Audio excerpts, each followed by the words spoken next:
The Taliban are claiming responsibility for an attack on a Sufi shrine in Pakistan. At least 41 people were killed. There are dozens more wounded Sunday when a suicide bomber detonated his explosives at the shrine in Dera Ghazi Khan. Officials say hundreds were inside the shrine for a religious ceremony when the attack took place. This isn't the first time militants have targeted the Sufi Muslims of Pakistan. Militants have attacked Sufi targets there in the past because of the Sufis' interpretation of Islam. Akbar Ahmed is Pakistan's former ambassador, High Commissioner to the UK, and he joins us now to understand this a little better. Thank you so much for being with us. This is your own nation. You are a scholar of Islam. So explain this to us. Why would one group of Muslims kill another group of Muslims at prayer, presumably because of Islam? Jonathan, you're seeing a collapse in Pakistan. This is symptomatic of the erosion, or I would say simply fragmentation of law and order. It's a reflection of the poverty of the political leadership, their incompetence, their lack of vision, and their lack of grip in terms of the administration in Pakistan. Remember that Pakistan is by and large divided into three kinds of Muslims. Muslims who are Sufi mystic, Muslims who are modernists, believing in a modern world, living with tradition and with modernity balanced. And thirdly, the Muslims who believe in a literalist Islam. And what you're seeing is a tension and a clash between these three different interpretations of Islam. Now, they coexisted for the last 50 years, 60 years. It's only in the last couple of years that you're seeing this tension translated into this vicious violence. And to attack Sufi shrines, which by definition symbolize peace and harmony and universal acceptance, is really ironic and tragic. Why is it happening? Is there some underlying problem over politics or money or resources or ethnicity, or is this a religious dispute that, as you say, has just come out of nowhere? Jonathan, it's more complicated. I've written a book called Journey into Islam and one called Journey into America, trying to analyze all this. It's a complex world. It's interconnected with all kinds of problems. There's great poverty in Pakistan, lack of education, lack of health facilities, lack of hope. There are millions and millions of Pakistanis living one step away from poverty. And then in this midst, you get people who'll come along and say, look, we've got the answers for you. It's all the fault of these Sufis who are heretics, or the fault of the Americans, or the fault of the government. And these young men who are illiterate, uneducated, with little hope, will follow these people and commit violence, which is so much against the tenets of Islam and so much against the principles of Pakistan. Pakistan's founder, Muhammad Ali Jinnah, was essentially a man of the law. He believed in human rights, women's rights, and the Constitution. He would have been horrified to see what's happening to the Pakistan that he created. Akbar Ahmed, I want to ask you to stay with us because there is another story in the headlines that also touches on the tenets of Islam and the tenets of Christianity as well, at least to one particular practitioner.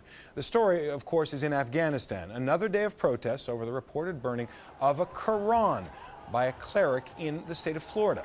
One person was killed in Kandahar when police and protesters clashed there. It has been 3 days of unrest. At least 20 people are dead and dozens more are wounded.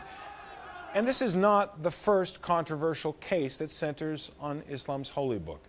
In 2005, a report that the Quran had been thrown into a toilet by a U.S. guard at the Guantanamo Bay prison camp in Cuba prompted protests in the Gaza Strip, in the West Bank, in Pakistan, and in Afghanistan, where 14 people were killed. In February 2006, riots broke out in Pakistan after copies of the Quran were found lying in a drain in Lahore. That same month, 10 people were killed in Nigeria following clashes between Muslims and Christians over the supposed desecration of the Quran. 2008, thousands demonstrate to protest against an American soldier in Iraq who used a copy of the Quran as a shooting target. Then President George W. Bush apologized to Iraq's prime minister. In 2009, in Pakistan, 7 Christians killed when an angry mob of Muslims torched 40 houses and a church near Lahore over the alleged desecration of the Quran. In January last year, 7 people killed in Afghanistan when shooting broke out during a demonstration over the alleged burning of a Quran by foreign troops. CNN's Belief blog has an article about why the Quran is more than just a holy book to Muslims. There are nearly 300 comments from people like you about the issue. But Akbar Ahmed, we come back to you once again. You are Chair of Islamic Studies at American University, a scholar in the faith and its culture. What do you make of this? the decision by this church in Florida, let's not even go there, obviously provocative, attention-seeking, and irresponsible, but why this visceral, violent, and deadly reaction to the desecration of what is, after all, however hallowed, words on paper? Jonathan, you're right. This is such a tragic loss of life, and we must never forget that. At the same time, let's try to analyze this in terms of what is happening in our world. It is an interconnected world. Events over here will immediately have an impact over events over there. It's a world where instant communications transfer images, and we find out what's happening. And at the same time, we must remember that the pastor last year intended to burn the Quran, and then people intervened, the President of the United States, ambassadors, and General Petraeus.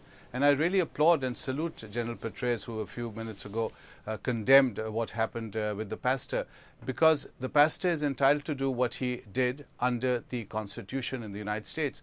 At the same time, Jonathan, it's important to remember that in Pakistan, in Saudi Arabia, and Afghanistan, to blaspheme against the Prophet of Islam or to burn or attack or desecrate the Quran is also punishable. And therefore, you have a situation where two different systems are juxtaposed. If that is the case, then religious leaders like the pastor need to be much more sensitive about each other's feelings and to understand that if they do something over here, they're jeopardizing American lives and other lives over there needlessly. So you see Muslims being killed, Christians being killed. So why are we provoking people to commit acts which are unacceptable? We condemn them, but they're almost Pavlovian in their responses. The Quran itself, Jonathan, is considered not just an ordinary book for Muslims. It is literally and symbolically the word of God. So that a Muslim with a Quran, most homes will have a Quran, will always place it at the highest point over his head, maybe on top of a cupboard, very often wrapped in a beautiful cloth, to symbolize the respect that the Muslim has for God and the Word of God. It is something very powerful, visceral, historic, sociological for Muslims. So the very thought of the Quran being attacked is like an attack on the foundations of faith itself. The Quran is very clear that ultimately it is human life that matters. Even a mosque is just bricks and mortar and cement. But again, Muslims are very emotional about the Quran and of course the figure of the Holy Prophet of Islam. And we are seeing, because these societies are so much overlapping and juxtaposed, this tragic loss of life again and again and again over the last, not only decade, I would say the last 2 decades. We're always grateful when you share your expertise with us. Akbar Ahmed, Ibn Khaldun Chair of Islamic Studies at the American University. Thanks so much for being with us. Thank you, Jonathan.